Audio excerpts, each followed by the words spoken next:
Diaspora News Channel. Russian President Putin says Africa is a cemetery for Africans. Before you form an opinion, first let me read you the whole quote of what he said. Putin says, quote, "Africa will never be independent. Africans believe in Europeans, Americans, Chinese more than themselves. They don't trust themselves at all.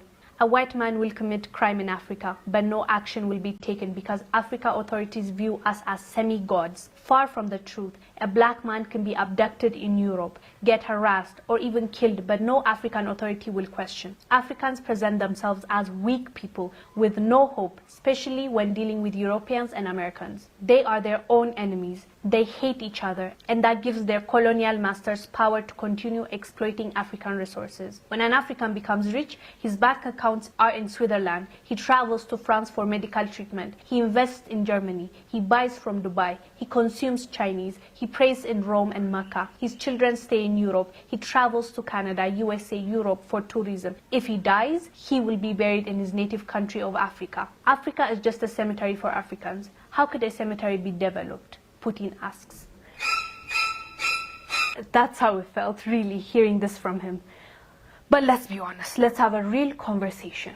Is he really wrong? Is he telling the truth, or is he lying? Let's be honest with ourselves, Africans. It's time to really reflect. Let's see. Which statement he made is wrong? It sucks hearing this from another person. It sucks that somebody had a view about how we act, how we move, and said that about us publicly, and that's a leader of a nation, Russia. It's not really nice to hear that from another person. That's definitely his observation. He's entitled to his opinion, but let's talk about his opinion. Is it really wrong? His opinion is formed from what he saw. Let's be true to ourselves. Let's be honest with each other. It's sad. It's really sad. But this is what's happening right now. If we want to see the change that we want, we need to be honest with ourselves. We need to see the truth. We need to reflect, and we need to change what needs to be changed. From what Putin said, most of it is right. Let's be clear.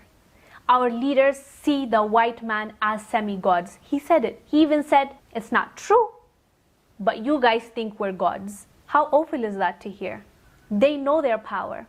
Get that. We believe that they are semi-gods. Don't get me wrong. Part of it is psychological. Part of it is because of colonialism. At the end of the day, it had an impact on the minds of the people, our ancestors. It left something, some scar. So without knowing it, psychologically, we're kind of colonized as well. We need to now break that chain and come out of it. That's the main thing now. We're discussing this because I think it's important, because I believe it's important. If we really look at ourselves and see where we're going wrong, we can fix it. I believe our politicians, our leaders, believe that these guys are semi-gods.